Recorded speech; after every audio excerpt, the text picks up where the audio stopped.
कि मोबाइल की जो शुआएँ आती हैं उससे भी हार्ट पे कुछ इफ़ेक्ट होता है, क्या ये सच है? नहीं, इसमें कोई सदाकत नहीं है। यहाँ तक जो लोग पेसमेकर लगाए, जिन्हों को बैटरी लगी होती है, जी, जी। वही जो मोबाइल इस्तेमाल कर सकते हैं। कोई असर नहीं होगा? इसमें कोई असर नहीं है। हार्ट की इन मोबाइल की फ्रीक्वेंसी से हार्ट की का कोई ताल्लुक़ नहीं है। फ़िलहाल आजकल जो रिसर्च चल रही है लेटेस्ट, हाँ, मोबाइल की फ्रीक्वेंसी का असर आपके दिमाग के सेल्स पे होता है। उसमें म्यूटेशन हो रही होती है मुसलसल, उसमें तब्दीली हो रही होती है। ब्रेन ट्यूमर, कान की बीमारियाँ, मोबाइल की वजह से।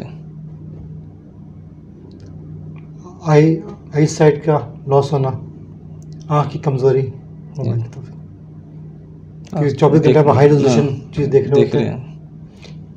आप टीवी देख लें, टीवी पहले कौन सा स्क्रीन हुआ करता था?